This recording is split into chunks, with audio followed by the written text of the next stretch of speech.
दबंगों पर मारपीट और फर्जी मुकदमे में फंसाने की धमकी का आरोप। पीड़ित पहुंचा कमिश्नर कार्यालय। कल्याणपुर निवासी राघवेंद्र मिश्रा ने कुछ लोगों पर मारपीट, धमकी और फर्जी मामलों में फंसाने का आरोप लगाया है। उनका कहना है कि वह वर्षों से एक निजी संस्था और घाट से जुड़े कथित अनियमितताओं को उजागर करते रहे हैं, जिसके चलते उनकी कई लोगों से पुरानी रंजिश चल रही है। राघवेंद्र मिश्रा के अनुसार क्षेत्र के मनोज त्रिवेदी उर्फ मनोज पांडे, अभय पांडे, रामचंद्र, दीपक शर्मा समेत अन्य लोग लगातार उन्हें धमका रहे हैं। आरोप है कि उनके साथ मारपीट भी की गई, लेकिन स्थानीय पुलिस ने उनकी शिकायत पर उचित कार्रवाई नहीं की। न्याय की मांग को लेकर राघवेंद्र मिश्रा सोमवार को पुलिस कमिश्नर कार्यालय पहुंचे और अधिकारियों से मामले की निष्पक्ष जांच कर आरोपियों के खिलाफ सख्त कार्रवाई की मांग की। फिलहाल मामले को लेकर शिकायत अधिकारियों को सौंप दी गई है। राघवेंद्र मिश्रा नाम है।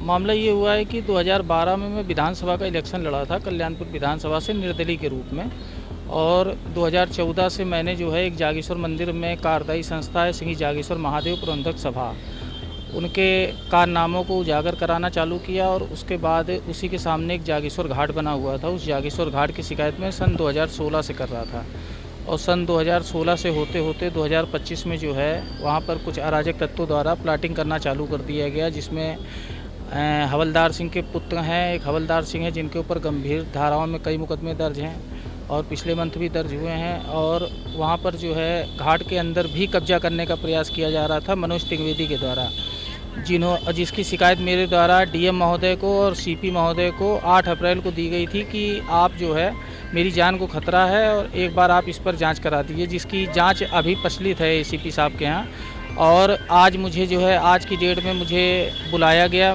केडीए से फ़ोन आया मेरे पास और उन्होंने फ़ोन करके मुझसे कहा कि आप यहाँ पर आ जाइए और मौका मुआयना करा दीजिए। और मैं जैसे मौका मुआयना करने पहुँचा, वहाँ पर पूर्व स्मैक तस्कर के लड़के वगैरह सब मौजूद थे और उनके साथी मनोज त्रिवेदी, मनोज पंडा, जिनका वर्तमान में वहाँ पे काम चल रहा है, वो आकर उन्होंने जो है अपनी माँ के साथ उन्होंने पहले मेरा कॉलर पकड़ा और फिर मुझे घसीट लिया और फिर उसके बाद मेरे ऊपर लाठी डंडे बरसाना चालू कर दिए। उसमें एक तथाकथित भाजपा नेता अजय पांडे है, और उसके बाद भी मुझे इतना मानने के बाद भी मेरे जो है इतनी चोट लगी है और मेडिकल के लिए मुझे जगह जगह भटकना पड़ रहा है। और मैं तो योगी और मोदी के उस पर काम कर रहा था, लेकिन उस काम को ये लोग नहीं करने दे रहे हैं और लोकल प्रशासन भी इनसे मिला हुआ है। लोकल प्रशासन को भी मैंने लगभग 10 दिन पहले लोकल चौकी इंचार्ज राहुल कुमार को भी मैंने फ़ोन करके कहा था कि ये मुझे धमकी दे रहे हैं, आप एक बार इनको जो है समझा दीजिए। और यदि आज इन्होंने समझाया होता तो शायद ये घटना ना घटित होती।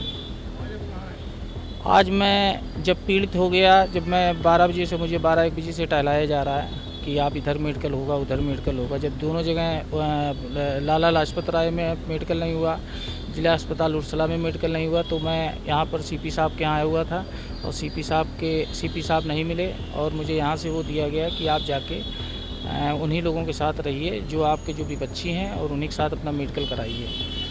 और यदि मेरी हत्या होती है तो उसमें मैं आपको उजागर कर दे रहा हूं, जिससे मीडिया के द्वारा मेरी बात माननीय योगी आदित्यनाथ तक पहुंच सके कि यदि मेरी या मेरे किसी भी साथी, जैसे मेरे साथी संदीप सिंह हैं, उनकी यदि हत्या होती है या मेरी हत्या होती है या मेरे भाई शुभम तिवारी की हत्या होती है, मुझे बचाने आए थे, इनके कान पे मारा गया है ईंटों से।